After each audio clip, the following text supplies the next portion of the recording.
السلام علیکم ورحمۃ اللہ وبرکاتہ۔ الحمد للہ رب العالمین والعاقبۃ للمتقین والصلاة والسلام علی اشرف الانبیاء والمرسلین نبینا محمد وعلی آلہ وصحبہ اجمعین ومن تبعهم بإحسان إلى يوم الدين أما بعد، فقال الله عز وجل: أعوذ بالله من الشيطان الرجيم، وَلَنَبْلُوَنَّكُمْ بِشَيْءٍ مِّنَ الْخَوْفِ وَالْجُوعِ وَنَقْصٍ مِّنَ الْأَمْوَالِ وَالْأَنفُسِ وَالثَّمَرَاتِ وَبَشِّرِ الصَّابِرِينَ۔ سورۃ البقرہ کی آیت نمبر 155 ابھی آپ کے سامنے تلاوت کی گئی ہے۔ اللہ تبارک و تعالیٰ فرماتا ہے: وَلَنَبْلُوَنَّكُمْ بِشَيْءٍ مِّنَ الْخَوْفِ وَالْجُوعِ، اور یقیناً ہم تمہیں آزمائیں گے کچھ خوف سے اور بھوک سے، وَنَقْصٍ مِّنَ الْأَمْوَالِ، اور مالوں کی کمی سے، وَالْأَنفُسِ وَالثَّمَرَاتِ، پھلوں اور جانوں کی کمی سے، وَبَشِّرِ الصَّابِرِينَ، اے نبی آپ صبر کرنے والوں کو خوشخبری اور بشارت سنا دیجیے۔ یہاں اللہ تبارک و تعالی اہل ایمان سے یہ کہہ رہا ہے کہ ہم تمہیں ضرور آزمائیں گے، مصیبت، پریشانی اور دکھ درد میں مبتلا کریں گے۔ یعنی کوئی یہ نہ سوچے کہ ہم نیک بن گئے، متقی بن گئے، نمازی بن گئے، دیندار بن گئے تو ہم خوشحال رہیں گے، پریشان حال نہیں رہیں گے، کیونکہ ہم تو اللہ کے بندے ہیں۔ ایسی سوچ درست نہیں ہے۔ اللہ رب العالمین اپنے خاص بندوں کو آزماتا ہے۔ جن کا ایمان جس قدر مضبوط ہوتا ہے اسی قدر اللہ تبارک و تعالیٰ کی جانب سے آزمائش آتی ہے۔ اس لیے آپ دیکھیے کہ انبیاء علیہم الصلاۃ والتسلیم سب سے زیادہ مصیبت اور پریشانی میں دوچار ہوئے۔ اور اس دنیا کی زندگی کا کھیل یہ ہے کہ آدمی یہاں مکمل سکون حاصل کر ہی نہیں سکتا ہے۔ یہاں تکلیف ہوگی، پریشانی ہوگی، بیماری ہوگی۔ اصل سکون اور راحت جنت کی زندگی ہے۔ لیکن اللہ تبارک و تعالیٰ اپنے بعض بندوں کو آزماتا ہے، آزمائش کی بھٹی میں تپاتا ہے۔ مقصد اللہ رب العالمین کا یہ نہیں کہ اس کو پریشان کیا جائے۔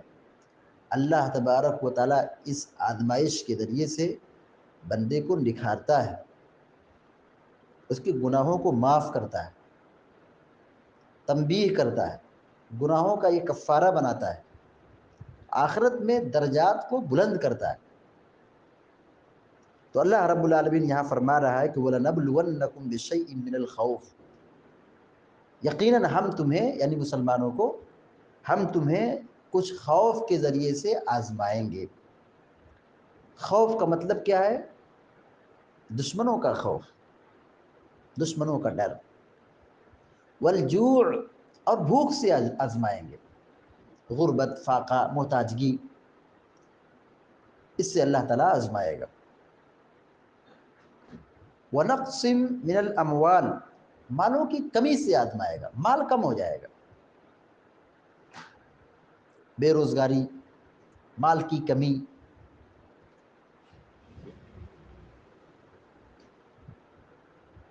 کبھی نوٹ بندی، کبھی جی ایس ٹی، کبھی نوکری کا ختم ہونا، کاروبار کا بند ہونا،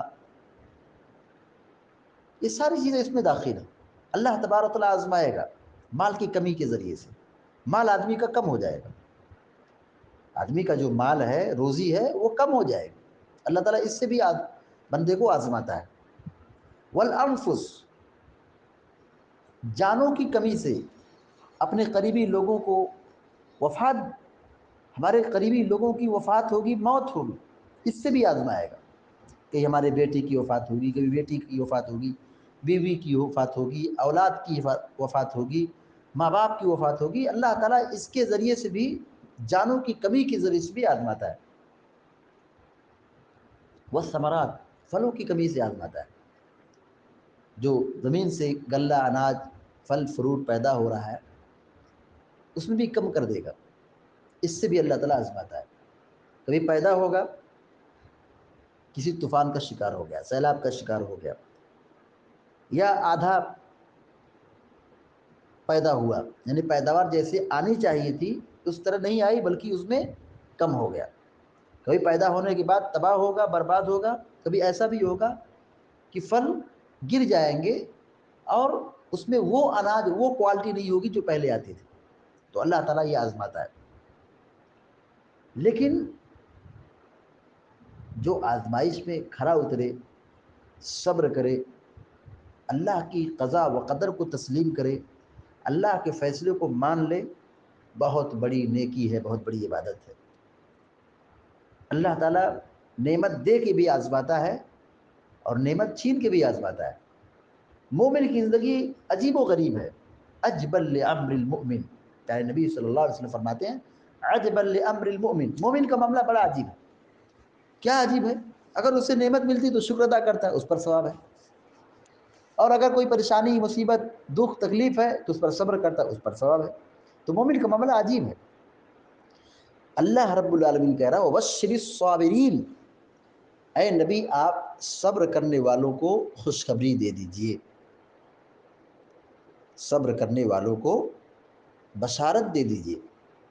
کیا بشارت؟ جنت کی بشارت، آخرت کی کامیابی کی بشارت، جہنم کی آگ سے بچنے کی بشارت۔ صبر کی بڑی اہمیت ہے، صبر کرنے کا بڑا مقام ہے۔ یہاں اللہ رب العالمین نے صبر اور شکر دونوں کا تذکرہ کیا۔ اس سے پہلے کی آیتوں میں دیکھیں اللہ رب العالمین نے شکر کی تعلیم دی، کہا شکر ادا کرو، پھر اس کے بعد اللہ رب العالمین نے صبر کا ذکر فرمایا، اور ابھی اس کے بعد کی جو آیتیں آئے گی صبر کی فضیلت کے متعلق، یہاں اللہ تعالیٰ کہہ رہا ہے صبر کرنے والوں کو آپ بشارت دے دیے، یہ صبر کی فضیلت ہے۔ جامع ترمذی کی روایت ہے کہ اللہ کے نبی صلی اللہ علیہ وسلم فرماتے ہیں کہ جب بندے کے بیٹے کا انتقال ہو جاتا ہے تو اللہ تعالیٰ اپنے فرشتوں سے پوچھتا ہے کیا تم نے میرے بندے کے بیٹے کی روح قبض کر لی؟ فرشتے کہتے ہیں ہاں۔ اللہ تعالیٰ پوچھتا ہے کیا تم اس کے جگر کے ٹکڑے کو کھینچ لیے ہو، اس کی روح قبض کر لیے ہو؟ لوگ فرشتے کہتے ہیں ہاں۔ اللہ تعالیٰ پوچھتا میرے بندے نے کیا کہا؟ فرشتے کہتے ہیں کہ تیرے بندے نے انا للہ و انا الیہ راجعون پڑھا ہے اور تیری تعریف بیان کی۔ اللہ رب العالمین کہتا ہے کہ میرے بندے کے لیے جنت میں ایک گھر بنا دو اور اس کا نام بیت الحمد رکھ دو۔ دیکھیے صبر کی فضیلت کی، بندہ صبر کرتا ہے، اللہ کی قضا و قدر کو تسلیم کرتا ہے، اللہ تعالیٰ جنت میں گھر بنا دیتا ہے، اس کا نام بیت الحمد رکھا ہے۔ صبر کی اہمیت یہ ہے، صبر کا مقام یہ ہے انما یوفی الصابرون اجرهم بغیر حساب، جو صبر کرتے ہیں ان کے لیے آخرت میں بلا حساب اجر و ثواب ہے۔ اس زندگی میں جیسی مصیبت ہوگی، جتنی پریشانی ہوگی، جتنی بیماری ہوگی، جتنا دکھ ہوگا، اسی کے اعتبار سے اللہ تبارک و تعالیٰ اجر و ثواب عطا کرتا ہے۔ سنن ابن ماجہ کی حسن روایت ہے، اللہ کے نبی صلی اللہ علیہ وسلم فرماتے ہیں اعظم الجزاء مع اعظم البلاء، وان اللہ اذا احب قوما ابتلاهم فمن رضی فله الرضا ومن سخط فله السخط، زیادہ اور بڑے ثواب کا حصول بڑی آزمائش سے ہے، بڑی پریشانی سے ہے، یعنی جیسی تکلیف ہوگی ویسا ہی بڑا اجر ملے گا۔ اور اللہ تبارک و تعالیٰ جب کسی قوم سے محبت کرتا ہے تو ان کو آزمائش اور مصیبت میں مبتلا کرتا ہے۔ اب جو راضی ہو جائے تو اللہ کی رضا کا مستحق ہے، اور جو پریشانی اور مصیبت سے ناراض ہو تو اس کے لیے ناراضگی ہے، اللہ رب العالمین کی ناراضگی۔ تو ہم صبر کریں، اس میں ہمارا ہی فائدہ ہے، صبر میں ہی بھلائی ہے۔ بے صبری کریں، اول فول بکیں، زبان کا غلط استعمال کریں تو اس میں اپنا ہی نقصان ہے۔ کیا نقصان ہے؟ کہ جو مصیبت آئی ہے، جو پریشانی اور بیماری آئی ہے، اگر ہم صبر کرتے ہیں تو ہمارا گناہ معاف ہوتا ہے، ہمارے درجات بلند ہوتے ہیں، اور جنت میں اعلیٰ مقام تیار ہوتا ہے، ثواب ملتا ہے، گناہوں کا یہ کفارہ بنتا ہے، اللہ راضی ہوتا ہے۔ لیکن اگر ہم بے صبری کریں تو ہماری بے صبری کرنے سے ہمارا کوئی دنیاوی فائدہ تو ہوگا نہیں کہ ہمارا دکھ درد دور ہو جائے، پریشانی دور ہو جائے، ایسا کچھ بھی نہیں ہوگا۔ اگر ہم صبر کر لے جائیں تو ہمارا ہی فائدہ ہے، اور اگر جو بے صبری کا مظاہرہ کرتے ہیں تو اس میں کوئی فائدہ نہیں۔ جو بے صبری کا مظاہرہ کریں گے تو ان کا دنیا میں کچھ ہونے والا نہیں کہ ان کی بے صبری سے تکلیف دور ہو جائے۔ تو مومن صبر کرتا ہے، مومن صبر والا ہوتا ہے۔ انبیاء علیہ الصلوۃ والتسلیم پر مصیبت اور پریشانی آئی، سبوں نے صبر سے کام لیا۔ ایوب علیہ السلام ایک نمونہ ہے ہمارے لیے، ایک مثال ہے ہمارے لیے۔ اللہ رب العالمین کہتا ہے انا وجدناہ صابرا، ہم نے تو ان کو صبر کرنے والا پایا۔ کتنی مصیبت سے دوچار ہوئے، پورا جسم چھلنی چھلنی ہو چکا ہے، جسم لہو لہان ہے، بیماری سے پریشان ہیں، دکھ درد جھیل رہے ہیں، مگر اللہ تبارک و تعالیٰ کی قضا و قدر پر راضی رہے، صبر کرتے رہے، فیصلے کو مانتے رہے، یہاں تک کہ اللہ تبارک و تعالیٰ نے ان کے بارے میں یہ اعلان کر دیا انا وجدناہ صابرا۔ ایوب، اللہ اکبر، ایوب علیہ السلام، اس بندے کو ہم نے صبر کرنے والا پایا ہے۔ تو صبر ہی میں بھلائی ہے۔ بے صبری کرنے سے، اللہ کی قضا و قدر کو نہ ماننے کی وجہ سے پریشانی مصیبت اور بڑھتی ہے، اور آخرت میں اور ہی عذاب اور مصیبت بڑھے گی۔